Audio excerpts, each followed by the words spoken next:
Download aplikasi Tarbiyah Sunnah di handphone Anda. Tersedia di Google Play dan App Store. Bismillahirrahmanirrahim. Assalamualaikum warahmatullahi wabarakatuh. Alhamdulillahilladzi anzala as-sakinata fi qulubil mu'minin liyazdadu imanan ma'a imanihim walillahi junudus samawati wal ard wa kana Allahu aliman hakima wa ashhadu an la ilaha illallah wahdahu la syarika lah iqraran bihi wa tauhidan wa ashhadu anna Muhammadan abduhu wa rasuluh sallallahu alaihi wa ala alihi wa ashabihi wassallama tasliman mazida wa ba'd.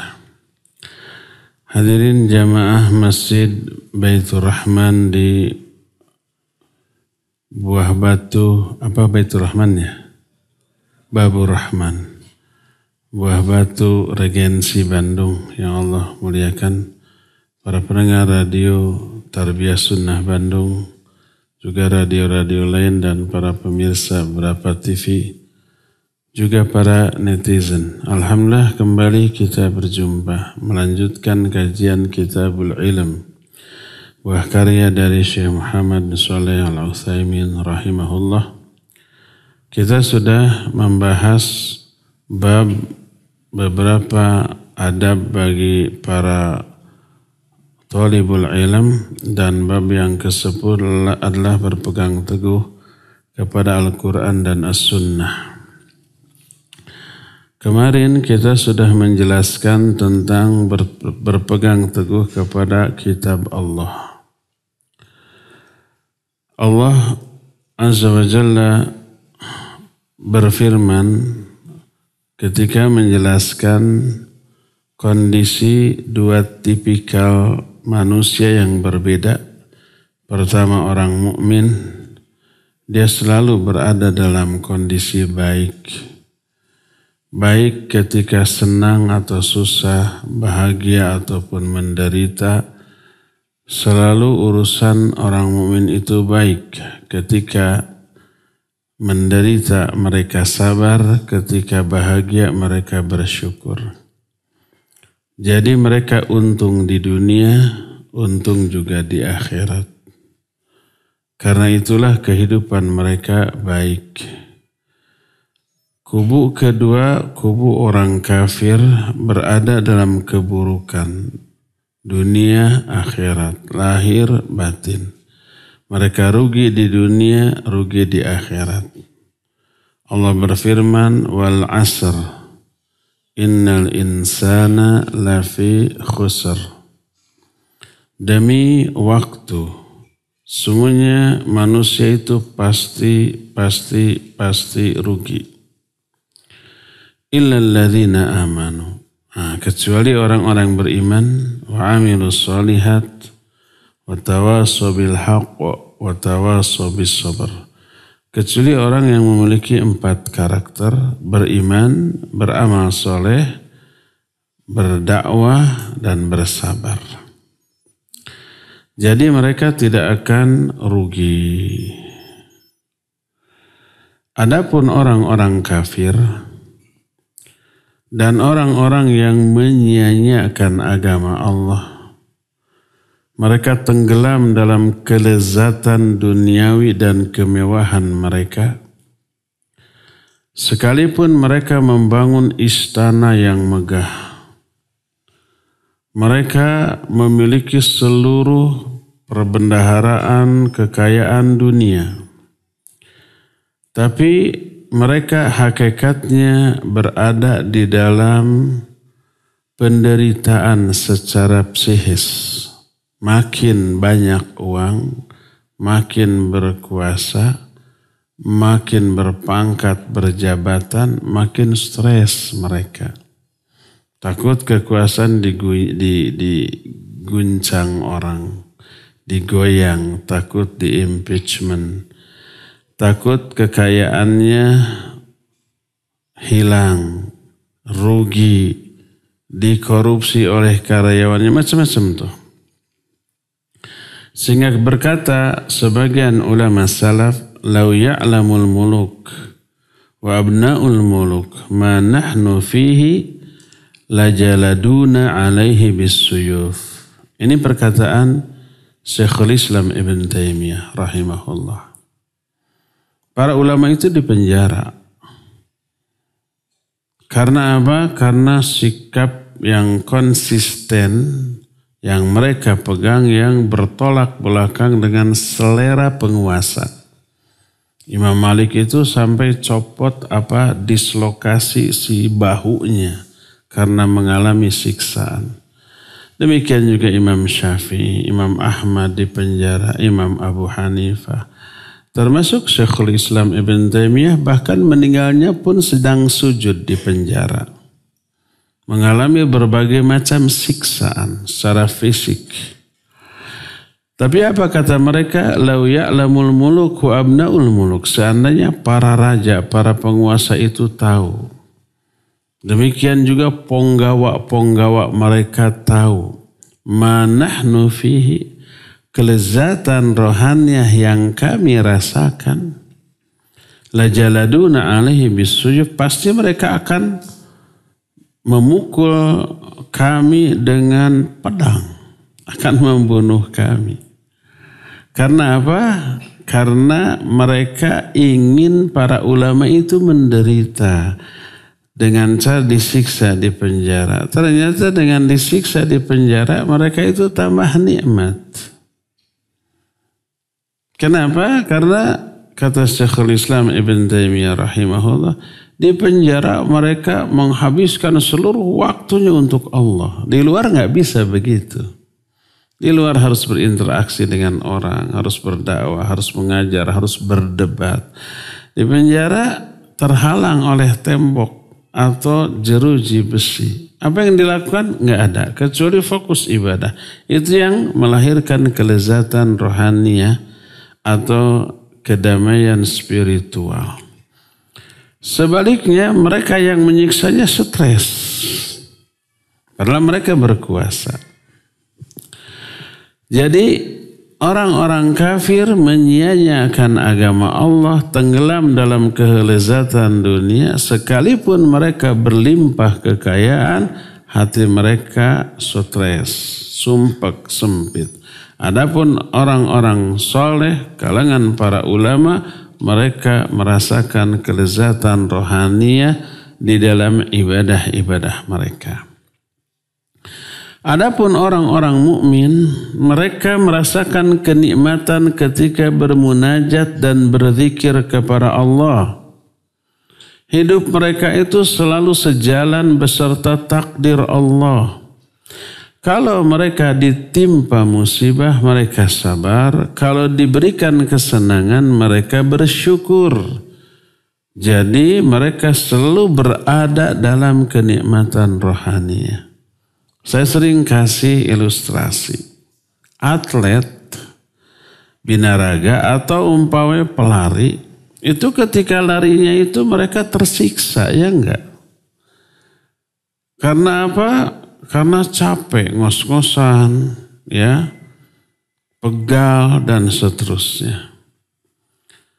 Atau orang yang angkat beban, fitness, ketika ngangkat beban itu tersiksa. Lihat ekspresinya, sampai tiba bergek, tiba perket, sampai tipe polotot, sampai jebeu-jebeu. Dan mereka merasakan pegal. Tapi apakah mereka kapok? Enggak. Semakin pegal, semakin ngos-ngosan, semakin puas mereka. Itu dalam urusan dunia. Adapun dalam urusan ukhrawi atau akhirat,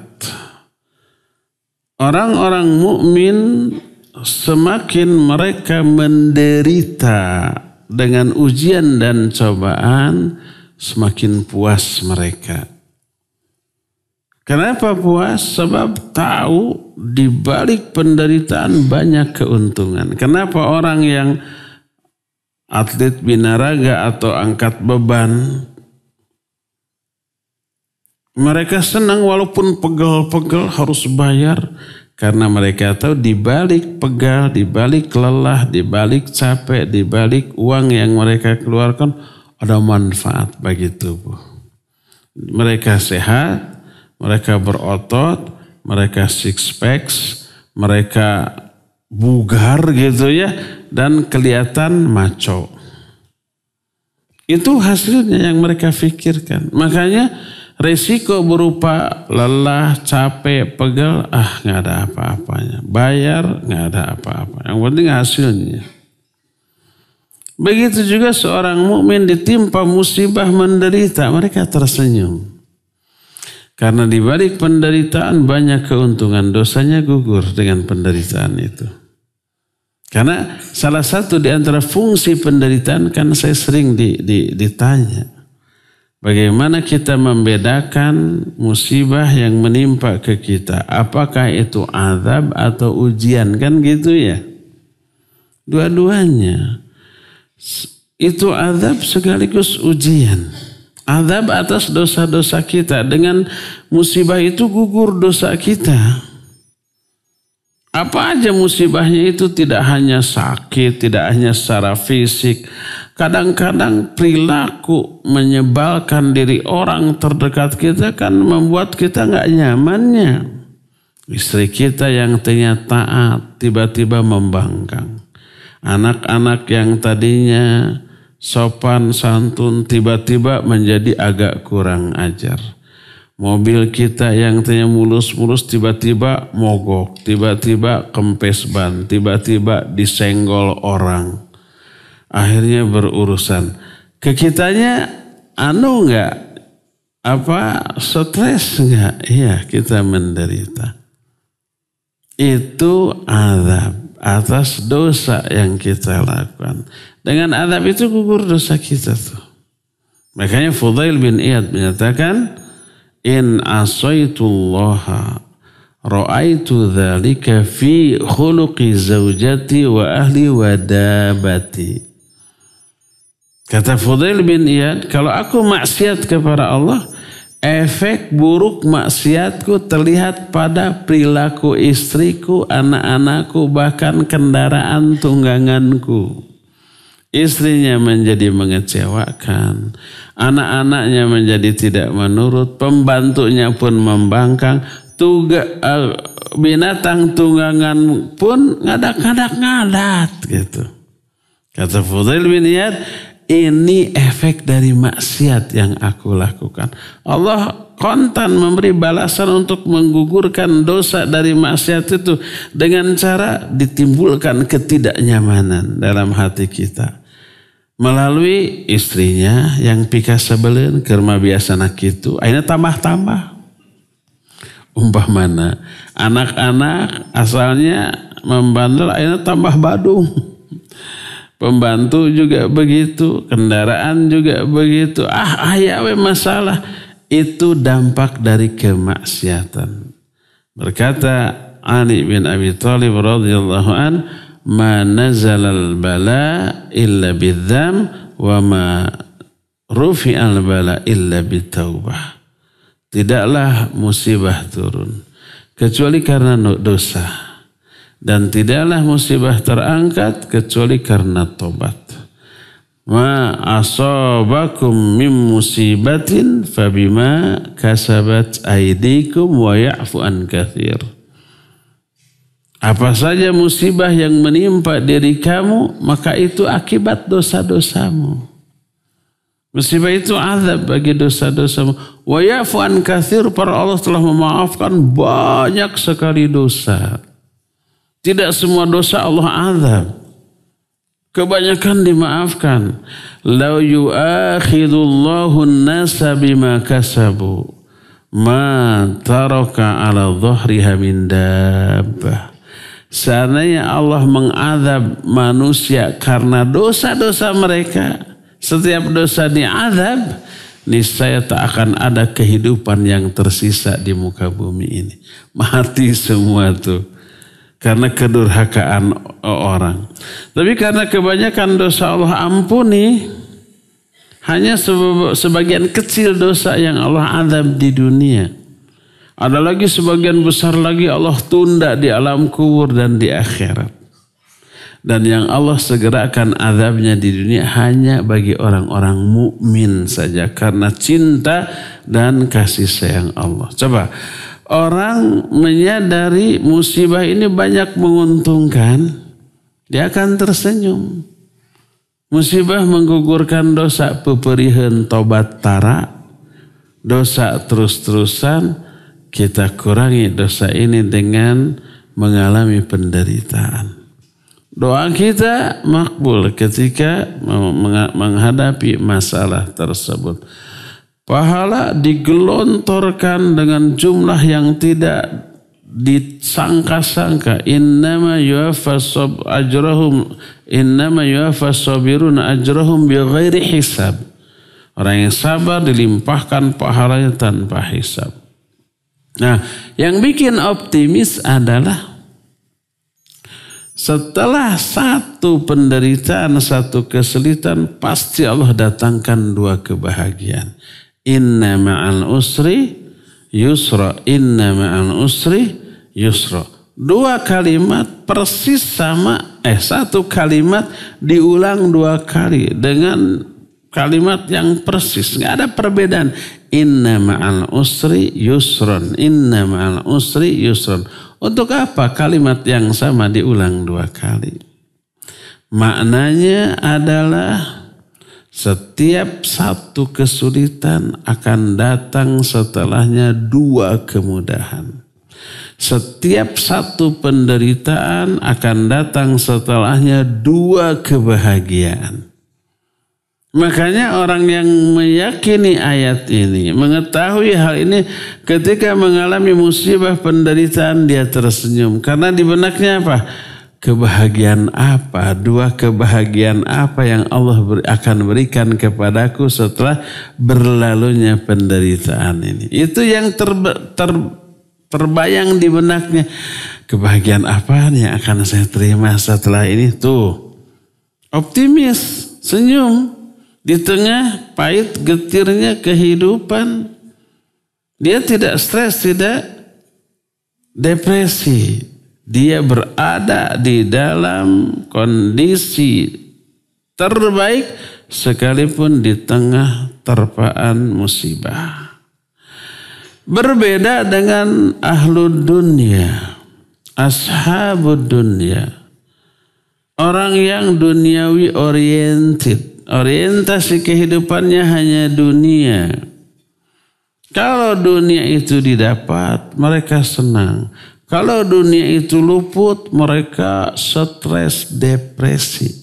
Dan dalam kehidupan kita lebih banyak gagalnya dalam meraih sesuatu yang kita inginkan dibanding keberhasilan. Mereka persis seperti yang diterangkan oleh Allah dalam surah At-Taubah 58. Fa'in u'tu minha radu wa illam yu'tau minha idahum yaskhatun. Kata Allah, kalau mereka diberi dari kehidupan dunia, radu, mereka senang, mereka ridha, mereka happy. Tapi wa illam yu'tau minha, kalau mereka tidak diberi, idahum yaskhatun, tiba-tiba mereka itu murka, marah, uring-uringan, stres, depresi. Karena ukuran kebahagiaan, kepuasan bagi mereka adalah dunia, bukan akhirat. Ini perbedaan antara mukmin dan kafir, orang alim dengan orang jahil, orang yang mengejar akhirat dengan orang yang mengejar dunia, ya. Dan inilah salah satu di antara alasan kenapa kita harus berpegang teguh kepada kitab Allah, karena kitab Allah lah yang akan menuntun kita kepada akhirat. Orientasi hidup kita lebih fokus kepada akhirat. Dunia hanya alat untuk meraih kebahagiaan di akhirat. Jangan jadikan sebaliknya. Yaitu jangan menjadikan amalan akhirat sebagai alat untuk meraih keuntungan dunia. Jangan sampai seperti itu. Inilah penjelasan tentang berpegang teguh kepada kitab Allah. Wa amma ar-ruju' ila sunnatin nabawiyah. Fa sunnatur Rasul alaihi salatu wassalam thabitatun baina aydina walillahil hamd. Mahfuzatun hatta ma kana makdzuban ala Rasul alaihi salatu wassalam.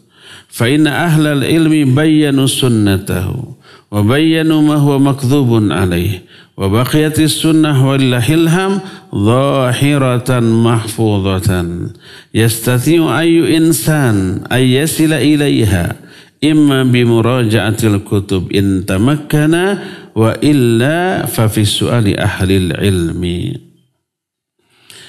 Sekarang yang kedua, tadi sudah dijelaskan berpegang teguh kepada kitab Allah. Adapun kembali kepada sunnah Nabi. Sunnah Rasul SAW itu ada sekarang di hadapan kita, alhamdulillah. Terjaga, terpelihara. Kalau toh ada yang palsu, hadis palsu ada banyak, jutaan. Tapi para ahli ilmu, para ahli hadis telah menjelaskan mana sunnah yang sahihah, mana yang palsu diaku-aku sebagai sunnah Nabi padahal bukan. Maka tetaplah sunnah ini terpelihara kesuciannya. Setiap orang bisa mengetahuinya baik dengan memurojaah kitab-kitab kalau dia memungkinkan. Kalau punya kemampuan buka kitab. Ini hadis ini sahih, hasan, dhaif atau palsu. Bisa dibuktikan, diperiksa. Kalau punya kapasitas untuk itu. Kalau tidak, maka dengan bertanya kepada ahlul ilmi. Jadi itulah yang dimaksud dengan berpegang teguh kepada sunnah Nabi, berpegang teguh kepada hadis-hadis Nabi Sallallahu alaihi wasallam. Nah, terus ada orang yang berkata, bagaimana memadukan antara perkataan kembali kepada kitab Allah dan sunnah Rasul. Dengan kenyataan kita melihat banyak manusia mengikuti kitab-kitab madhab yang disusun dikarang oleh para ulama. Sampai sebagian mereka mengatakan ana madhabi kadza, madhabku ini. Yang lain madhabku beda lagi. Yang lain berbeda lagi. Sehingga ada orang yang ketika kita berkata Nabi SAW dalam hadis sahih riwayat anu dalam kitab anu, dia membantah madhab saya mah bukan begitu. Hadis Nabi SAW dilawan dengan pendapat madhab. Aku madhabnya Hanafi, aku madhabnya Maliki, Syafi'i, Hambali, dan yang seterusnya. Kita jawab, bukankah kita semua mengatakan dua kalimat syahadat, asyhadu an la ilaha illallah. Maknanya, aku hanya akan beribadah kepada Allah dan tidak kepada yang lain. Wa asyhadu anna Muhammadar Rasulullah, maknanya apa? Aku hanya akan beribadah kepada Allah melalui syariat yang dibawa oleh Muhammad sallallahu alaihi wasallam. Makna wa asyhadu anna Muhammadar Rasulullah artinya ta'atuhu fima amara wa tasdiquhu fima akhbara wa ijtinabu ma'anhu naha wa jazara wa alla ya'budallaha illa bima syara'. Makna dari wa asyhadu anna Muhammadar Rasulullah artinya mentaati Nabi SAW dalam semua perintahnya, membenarkan beliau dalam semua berita dan informasi darinya, menjauhi semua yang dilarangnya, dan tidak beribadah kepada Allah kecuali dengan syariat yang dibawanya. Ini konsekuensi dari wa asyhadu anna Muhammadar Rasulullah. Sehingga apabila ada orang yang berkata madhab saya ini, madhab yang lain itu dan seterusnya, kita jawab, ini ucapan Nabi SAW, hadis Nabi. Jangan kamu tentang membenturkan hadis Nabi dengan perkataan siapapun. Sehingga para ulama madhab pun melarang manusia untuk taklid kepada mereka. Sampai-sampai mereka berkata, mata tabayyana al-haqqu fa innal wajiba ar-ruju'u ilaih. Ketika kebenaran sudah jelas gamblang, maka wajib merujuk kepada kebenaran tersebut. Termasuk para ulama madhab sejak mulai Imam Abu Hanifah, Imam Malik, Imam Syafi'i, Imam Ahmad rahimahumullahu ta'ala jami'an melarang siapapun untuk taklid kepada mereka, bahkan sampai mengharamkan. Coba perhatikan perkataan para ulama madhab berikut ini. Berkata Imam Abu Hanifah, la yahillu li ahadin ayyakhudha biqaulina ma lam ya'lam min aina akhadnahu. Tidaklah halal, kalau tidak halal nama lain, ungkapan lain dari haram. Tidak halal bagi seorang pun untuk mengambil pendapat kami selama dia tidak mengetahui dari mana kami mengambil dalil tentang pendapat itu. Kalau nggak tahu dalilnya, nggak boleh tuh berpegang teguh kepada pendapat Imam Abu Hanifah. Beliau sendiri yang menekankan hal itu. Dalam ungkapan lain, beliau menyatakan dengan tegas, haramun ala man lam ya'rif dalili ayyuftiya bikalami. Haram bagi setiap orang yang tidak mengetahui dalil yang aku pegang, lalu dia berfatwa dengan pendapatku. Kalau mau berfatwa dengan pendapat beliau, ketahui dalilnya apa, dan dia kemukakan dalilnya. Itu pendapat atau ungkapan Imam Abu Hanifah. Kedua, Imam Malik bin Anas rahimahullahu ta'ala menyatakan, innama ana basyarun ukhti wa usib fanzuru fi ra'yi fa kullu ma wafaqal kitab was sunnah fakhudhu wa kullu ma lam yuwafiqil kitab was sunnah fatruku. Kata Imam Malik, aku ini hanya manusia biasa seperti kalian. Aku bisa benar, aku suka salah. Maka perhatikan pendapat-pendapatku. Maka setiap pendapat yang sesuai dengan kitab dan sunnah silakan ambil. Dan bila kamu dapati pendapatku yang tidak sesuai dengan Quran dan sunnah, tinggalkan. Jangan diambil. Ucapan Imam Malik ini dinukil oleh Imam Ibnu Abdul Bar dalam kitab Jami'u Bayanil Ilmi wa Fadlih. Dalam bagian lain masih kata Imam Malik. Kata beliau, kullu qawlin yu'khad wa yurad illa sahiba hadhil makbarah. Kata Imam Malik, semua pendapat siapapun boleh diambil, boleh ditinggalkan. Tidak wajib diambil. Kecuali ucapan sang pemilik kuburan ini nih. Imam Malik kan ulama Madinah, ngajar di mana? Di Masjid Nabawi. Di Masjid Nabawi di sampingnya ada kuburan Nabi SAW. Di sebelah kanan. Kalau kita membelakangi kiblat, ya, di sebelah kanan. Kalau menghadapi kiblat, menghadap ke kiblat, ada di sebelah kiri. Imam Malik ketika ngajar membelakangi kiblat, menghadap ke murid-muridnya di Masjid Nabawi. Kata beliau, semua ucapan orang boleh diambil, boleh ditolak.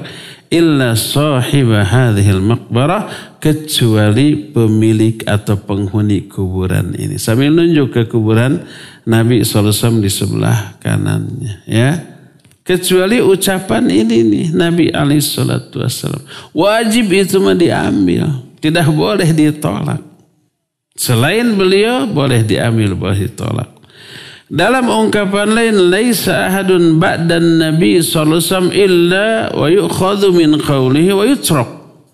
Setiap orang selain Nabi sallallahu alaihi wasallam pendapatnya boleh diambil, boleh ditinggalkan. Tidak wajib diambil. Nah, hanya Nabi alaihi salatu wasallam yang tidak boleh ditinggalkan. Itu Imam Malik. Perkataan Imam Malik juga diambil dalam kitab Jami'u Bayanil Ilmi wa Fadlih. Ketiga, Imam Syafi'i rahimahullahu ta'ala menyatakan, idza wajadtum fi kitabi khilafa sunnati Rasulillah sallallahu alaihi wasallam faqulu bi sunnati Rasulillah sallallahu alaihi wasallam wa da'u ma qultu. Apabila kamu menemukan dalam kitabku, kitab Imam Syafi'i, bisa menyangkut fiqih, bisa kitab Ar-Risalah, bisa kitab tentang sastra atau puisi itu syair, Diwan Asy-Syafi'i, atau kitab Imam Syafi'i yang lain. Bila kalian menemukan dalam kitabku suatu pendapat yang menyelisihi sunnah Rasul sallallahu alaihi wasallam, maka ambil sunnah Rasul sallallahu alaihi wasallam dan tinggalkan pendapatku. Itu kata Imam Syafi'i. Ya. Demikian juga Imam Ahmad bin Hanbal rahimahullah. Beliau pernah berkata, la tuqalliduni wala tuqallid Malikan wala Thawriyan wala Auza'iyan wa khudh min haitsu akhadhu. Jangan kalian bertaklid kepadaku atau ke Imam Malik atau ke Imam Sufyan Ats-Tsauri atau kepada Imam Al-Auza'i, tapi ambillah dari mana mereka mengambil pendapat itu. Ambil hadis yang menjadi sumber rujukan pendapat para ulama yang tadi disebutkan. Jadi kita lihat semua ulama-ulama madhab menyatakan seperti itu. Dalam arti tidak boleh taklid kepada mereka. Dalam rangka apa? Dalam rangka menggiring umat agar kembali merujuk kepada Al-Quran dan Sunnah Nabi Sallallahu Alaihi Wasallam.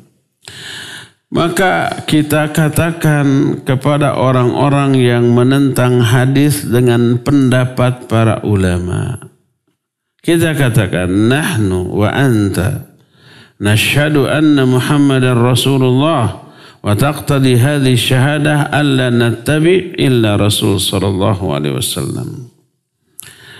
Kita dan kamu sama-sama bersaksi bahwa Muhammad adalah utusan Allah. Konsekuensi dari persaksian ini adalah kita tidak mengikuti siapapun kecuali mengikuti Rasul sallallahu alaihi wasallam. Ya. Inilah sunnah sudah ada di hadapan kita secara jelas dan gamblang. Apakah maknanya kita tidak butuh kepada penjelasan para ulama madhab dalam memahami hadis ini? Kita jawab tidak bermakna demikian. Maka berkata Syekh Al-Utsaimin, walakin lastu a'ni bihadzal qaul an nuqallila min ahamiyati ruju' li kutubil fuqaha wa ahli al-ilm, bal inna ruju' ila kutubihim lil intifa'i biha wa ma'rifati turuq allati biha tastanbitul ahkam min adillatiha min al-umuri allati la yumkinu an yuhaqqiqa talibul ilm illa birruju' ilaiha.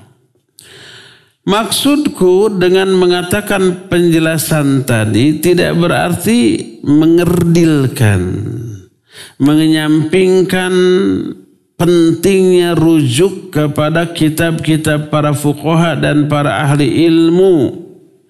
bahkan rujuk kepada kitab-kitab mereka untuk mengambil manfaat, mengetahui metodologi beristimbat dalam masalah hukum dari dalil-dalilnya, ini termasuk hal yang tidak mungkin dipisahkan, dilewatkan oleh para penuntut ilmu.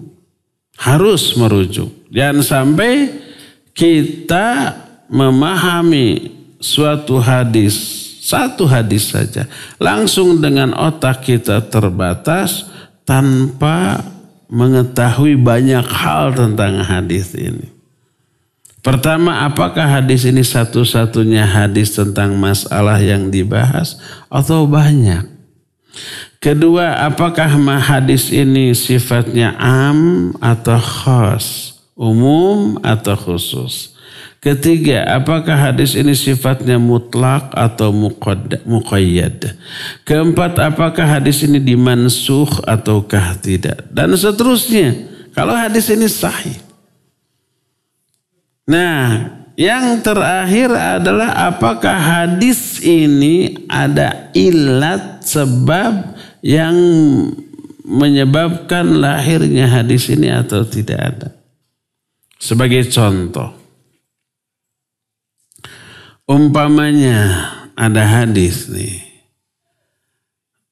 man syariba qa'iman, siapa orang yang minum sambil berdiri, maka hendaklah dia memuntahkan air itu kembali. Hadis ini sahih ternyata. Berkata Nabi SAW, la tashrabu qa'iman, janganlah kalian minum sambil berdiri. Siapa yang minum sambil berdiri, hendaklah dia muntahkan kembali. Hadis ini sahih. Hadis ini ada dalam kitab Riyadhus Shalihin bab adab-adab makan dan minum. Kalau kita membaca hadis ini apalagi dari tarjamah dan tahu hadis ini sahih, wah haram. Berdiri haram tuh. Cepat muntahkan lagi. Udah ditelan, dicolok. Akhirnya menuduh semua orang yang seperti itu berdosa. Karena ada hadis yang melarang minum sambil berdiri. Yang paling parah ketika minum sambil berdiri yang dia lihat itu ustadz atau ulama. Bahkan itu ulama, itu ustadz minum sambil berdiri, bertolak belakang dengan hadis ini. Lalu dia menuduh orang-orang itu berdosa. Ini keliru. Di mana kekeliruannya? Karena dia hanya melihat satu hadis ini saja tanpa melihat hadis-hadis yang lain. Ada hadis la tasrabu qa'iman wa huwa yashrabu qa'iman. Nabi SAW bersabda, jangan kalian minum sambil berdiri, padahal beliau sendiri minum sambil berdiri. Dan hadis ini sahih. Bahkan dalam Sahih Muslim, seorang sahabat menyatakan, nahnu fi ahdi Rasul SAW na'kul wa nashrab wa nahnu namshi. Kami dulu di zaman Rasul SAW makan dan minum sambil berjalan. Dan hadis ini sahih riwayat Imam Muslim. Ternyata hadis adab-adab makan minum bukan satu dua tapi banyak. Ada yang bersifat melarang minum makan sambil berdiri. Ada yang menyatakan Nabi sama para sahabatnya minum bukan hanya sambil berdiri bahkan berjalan. Bukan hanya minum tapi makan. Dan hadisnya semua sahih. Bingung tetap. Bingung. Kalau kita yang menemukan semua dalil tadi bingung. Jadi benar teh mana atunya kan gitunya. Sahih mana semua sahih. Contoh lain Nabi SAW bersabda, man massa dzakarahu falyatawadda. Siapa orang yang menyentuh farajnya, dzakarnya, maka dia harus berwudu lagi. Hadis ini juga sahih dalam kitab Bulughul Maram, Sunan Imam Ibnu Hajar. Tapi ketika Ibnu Abbas ditanya, batalkah menyentuh kemaluannya? Kata beliau, la innama huwa bid'atu minka. Enggak, karena si dia itu bagian dari diri kamu. Enggak batal. Sama dengan menyentuh tangan, menyentuh telinga, tidak batal. Kenapa kalau menyentuh si eta batal? Hadis ini juga sahih, itu sahih. Duh, kumaha atuh batal atau kan bingungnya. Di sini perlu penjelasan dari ahlinya, yaitu dari para ulama. Maka para ulama bisa memadukan hadis-hadis tadi. Di antara Syekh Al-Utsaimin ketika membahas kitab Riyadhus Shalihin bab makan minum tadi, beliau menyatakan hukum asal makan dan minum afdolnya, ini afdolnya, duduk jangan berdiri. Tapi di saat kondisi tidak memungkinkan untuk duduk, maka boleh berdiri, bahkan boleh berjalan karena adanya contoh dari Nabi dan para sahabat yang minum, makan sambil berdiri dan berjalan. Tapi afdolnya duduk. Maka larangan beliau jangan kau makan minum sambil berdiri. Maksudnya ini afdoliyah. Afdolnya jangan berdiri. Tapi tidak sampai kepada taraf haram. Maka Nabi SAW dan para sahabat melakukan makan minum sambil berdiri bahkan sambil berjalan. Makanya ketika Syekh Al-Albani rahimahullah ditanya tentang hukum standing party. Kan ada sekarang pesta pernikahan di sebuah gedung nggak ada kursi ya. Jadi hanya ada meja untuk makanan. Orang makannya bari ngobrol, bari berdiri sambil jalan-jalan gitu, disebutnya standing party. Salah satu keuntungannya teherin gitu. Hanya kerugiannya banyak, kayak cangkel. Kedua, ahwat yang bercadar kasihan. Ya enggak? Kan ahwat itu kalau mau ngahuap, cadarnya harus disingkapkannya. Kalau duduk di meja, gampang. Disimpan, ditunda di meja, disingkapkan, ngahuap gitu. Tapi sekarang berdiri nggak ada meja. Tangan kiri memegang piring, tangan kanan memegang sendok atau garpu, rek ngahuap, kehalangan ku cadar. Kumaha tah? Kan susahnya. Karunya ke ahwat, siapkan aja meja dan kursi ya. Siapa yang mau nikah dekat-dekat ini? Siapkan ya, siapkan. Demikian juga ketika menyentuh kemaluan. Para ulama di antara Syekhul Islam Ibn Taimiyah ketika memadukan dua hadis tadi. Yang satu, siapa yang menyentuh kemaluannya hendaklah dia berwudu kembali. Yang lain menyatakan enggak batal sebab dia itu bagian dari diri kamu. Bagaimana memadukan? Beliau menyatakan kalau menyentuhnya menyentuh biasa. Seperti gatal digaruk. Seperti basuh dikeringkan sama handuk. Seperti ada benda baik apa yang nempel di sana diambil. Maka menyentuh seperti itu tidak membatalkan wudhu. Adapun yang membatalkan wudhu adalah bila menyentuh si eta teh disertai dengan syahwat. Kalau menyentuhnya dengan syahwat beda dengan menyentuh tangan.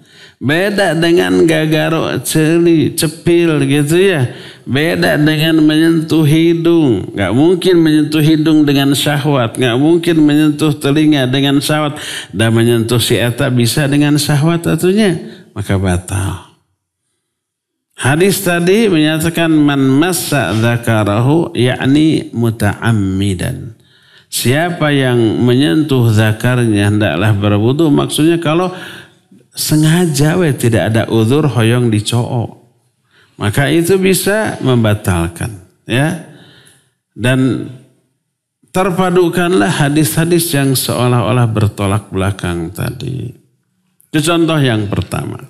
Para ulama tahu banyak hadis, seluruh hadis tentang satu masalah dan mereka dengan ketajaman analisanya, kebersihan hatinya, kecerdasannya bisa mengambil hukum secara proporsional dari seluruh hadis yang ada tentang masalah tersebut.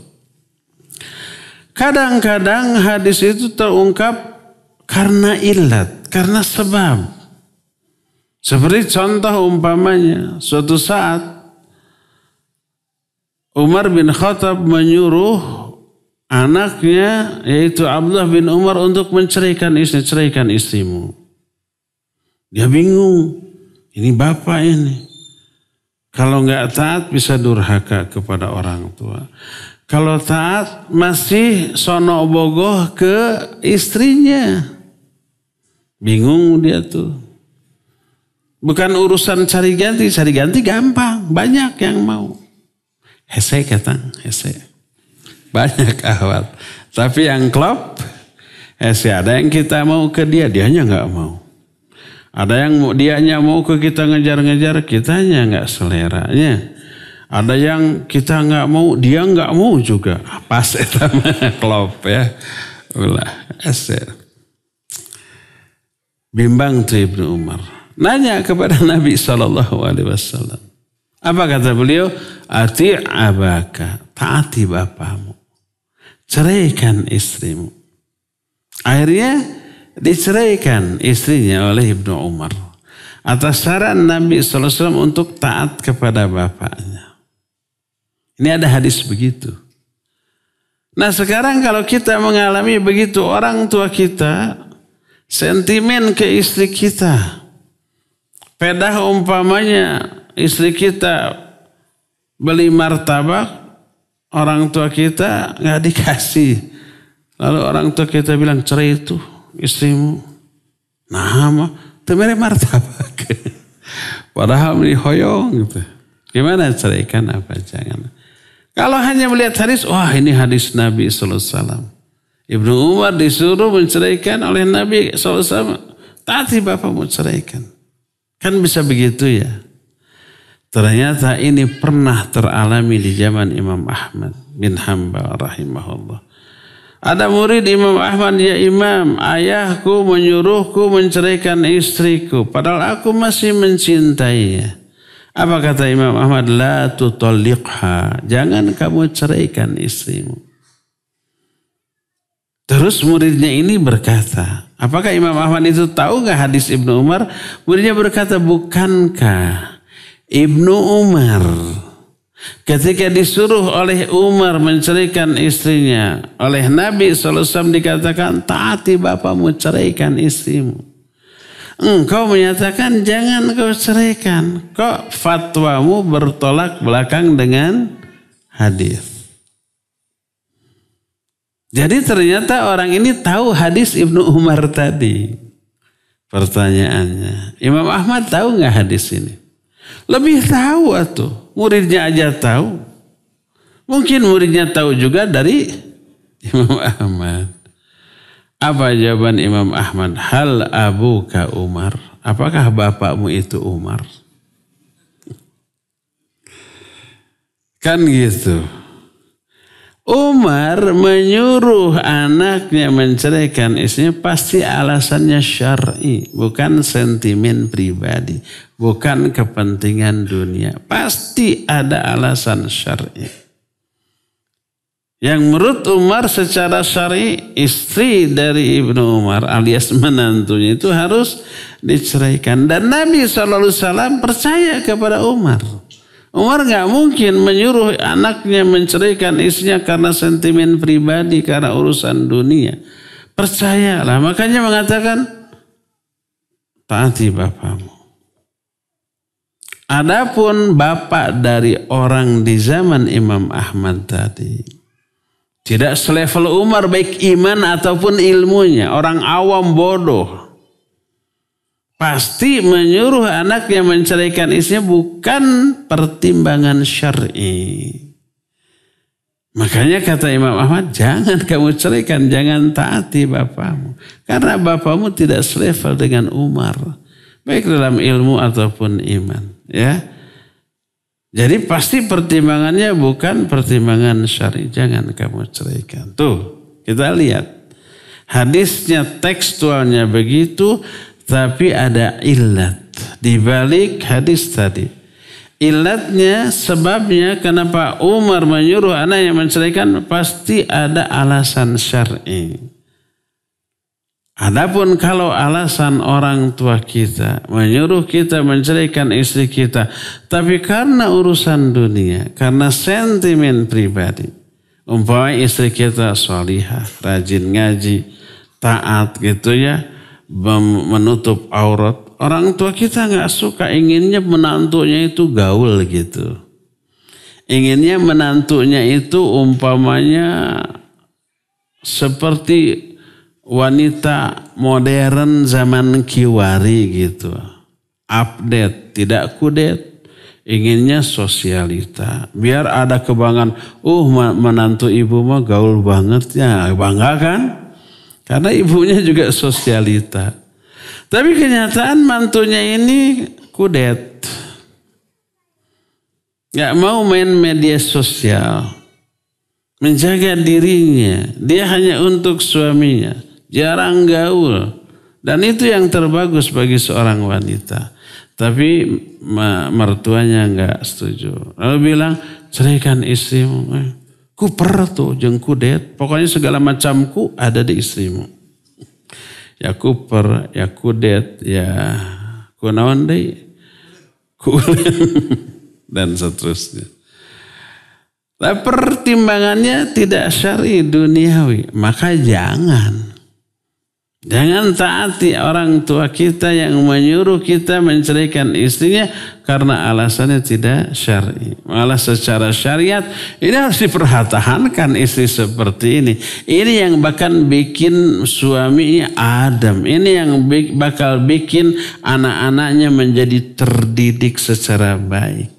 Jangan. Nah, ini lihat contoh-contoh pentingnya penjelasan ulama di dalam memahami ayat ataupun hadis, ya.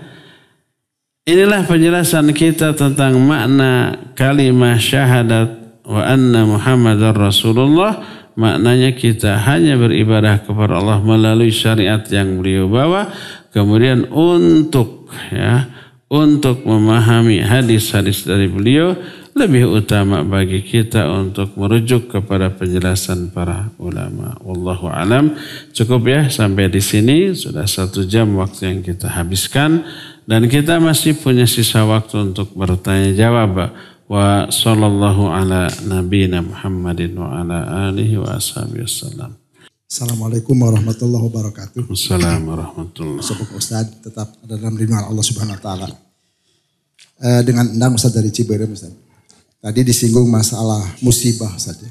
Ketika musibah menimpa seorang muslim, maka peristiwa itu tidak mengenakan. Tapi ketetapannya itu dari Allah pasti baik. Nah, ketika musibah itu menimpa seseorang, apakah langsung si dosanya itu gugur tanpa ada kesabaran? Bagaimana ketika seorang itu timpa musibah kemudian tidak ada sabar? Apakah harus diikuti dengan kesabaran? Atau kalau udah sabar itu ada nilai plusnya gitu. Terima kasih. Assalamualaikum warahmatullahi wabarakatuh. Waalaikumsalam warahmatullahi wabarakatuh. Iya. Tadi disebutkan musibah menggugurkan dosa. Apakah disyaratkan sabar baru gugur dosa? Tidak. Mau sabar mau tidak, musibah itu menggugurkan dosa.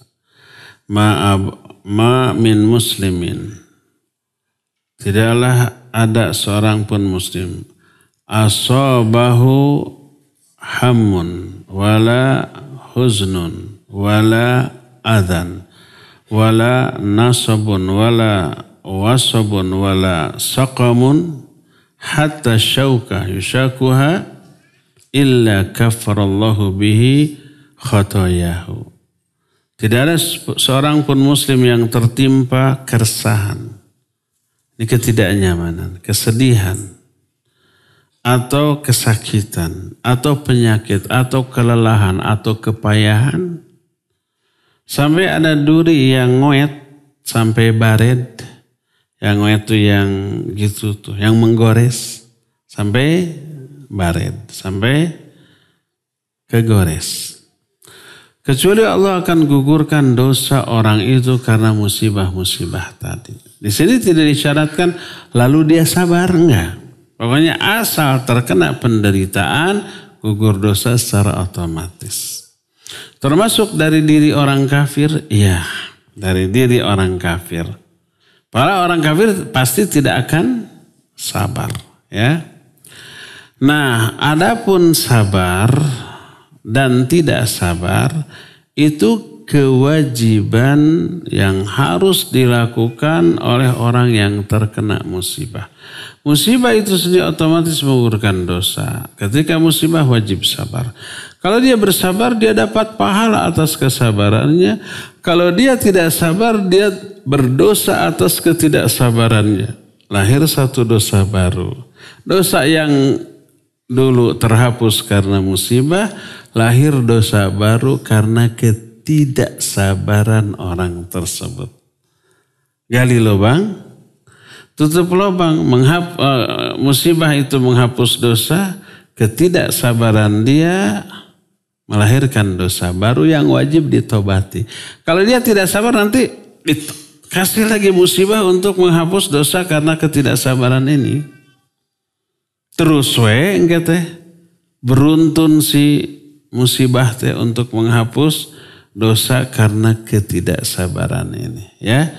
Jadi ada dua hal yang terjadi pada diri orang yang terkena musibah. Hal pertama, setiap musibah otomatis menggugurkan dosa. Yang kedua, setiap musibah mewajibkan orangnya untuk bersabar. Siapa yang bersabar? Dia dapat pahala dari kesabarnya. Siapa yang tidak bersabar? Dia dapat dosa baru dari ketidaksabarannya, ya. Wallahu a'lam bishawab. Ada lagi? Mangga.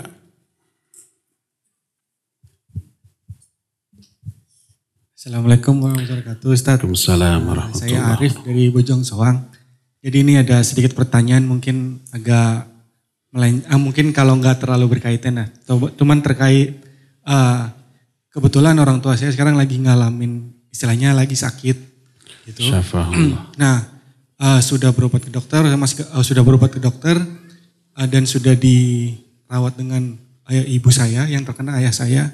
Nah, kondisinya sekarang tuh ada dilematis kayak ayah saya itu merasa saya masih kuat ke masjid, tapi ibu saya khawatir kalau ke masjid nanti ada penyakit yang kambuh lagi atau segala macam, sehingga dua konflik itu tuh sering bikin singgungan gitu loh, dan menurut saya itu lagi jadi masalah di keluarga saya gitu. Jadi parasea. Jadi orang tua pasea. Gitu. Jadi saya sebagai anak suka agak bingung mau mengiyakan, ya udah Bapak ke masjid aja, toh Bapak masih sanggup untuk ke masjid. Tapi satu sisi ibu saya bilang, udah nggak usah dulu hari ini karena harus istirahat kayak gitu itu Ustaz. Jadi baiknya gimana yang harus diambil Ustaz? Tayyib, barakallahu fiik. Iya, ke masjid bagi laki-laki wajib kecuali kalau ada uzur. Salah satu uzurnya sakit. Maksudnya sakit yang apabila ke masjid bikin madarat. Mungkin tambah parah, mungkin bisa mati. Maka kalau tambah parah dan bahkan berisiko kepada kematian, haram dia ke masjid. Harus salatlah di rumah. Kalau diyakini atau berdasarkan ghalabatul dzan, dugaan terkuat, kalau pergi ke masjid bisa tambah parah. Tapi si bapak tahu kondisi dirinya. Saya ke masjid nggak apa-apa. Tapi ibu khawatir, jangan bisi ada apa-apa, bisi kuno anom. Akhirnya berantem. Ke masjidnya gak jadi, berantemnya iya. Apa yang harus dilakukan? Coba konsultasi ke dokter yang menangani. Dok, kondisi bapak saya ini kalau ke masjid boleh gak? Oh gak apa-apa segini malah. Asal ulah lompat. Nah, umpamanya. Asal jaraknya gak kejauhan 2 kilo jalan kaki. Berapa jaraknya? Paling 50 meter. Gak apa-apa, malah sehat. Yang sakit begini harus banyak jalan kaki. Dengan jalan kaki kita bisa sehat. Kalau kata dokter bagus atau enggak apa-apa berjalan ke masjid, beritahukan ke ibu. Dokter enggak melarang. Dan dokter malah menganjurkan, ya harus banyak jalan. Coba lihat kalau ke masjid nggak boleh, tapi setiap pagi jalan-jalan, Pak, ngarah sehat. Puputran kayak itu ngurilingan kompleks supaya sehat. Kata dokter juga nggak boleh duduk terus. Adik ke masjid disarek. Kasih pemahaman aja kepada ibu. Menurut dokter sudah konsultasi ke dokter, ke masjid nggak apa-apa, bahkan bagus. Kalau kata dokter jangan, berisiko parah, berisiko jatuh, berisiko kena angin lalu virusnya semakin aktif lagi dan seterusnya, maka bapak yang harus nurut. Fas'alu ahla dzikri in kuntum la ta'lamun. Tanya ke ahlinya kalau kalian tidak tahu. Kita tidak tahu apakah bapak dengan kondisi begitu bagus nggak ke masjid. Tanya ahlinya, tanya dokter. Itu saja yang akan menjadi solusi bagi masalah. Sehingga tidak harus berantem lagi, ya. Kalau umpamanya kata dokter boleh, kata ibu nggak boleh, suruh ibunya berantem sama dokter. Dok, kenapa suami saya diizinkan gitu ya? Gitu saja ya. Wallahu a'lam bishawab. Ada lagi? Ya, kalau mak-mak tidak ada di balik layar, behind scene. Ada, kalau tidak ada, cukup sampai di sini. Semoga Allah mempertemukan kita kembali di masa yang akan datang. Subhanakallahum bihamdik, asyhadu an la ilaha illa anta, astaghfiruka wa atubu ilaik, walhamdulillahi rabbil alamin. Wassalamualaikum warahmatullahi wabarakatuh.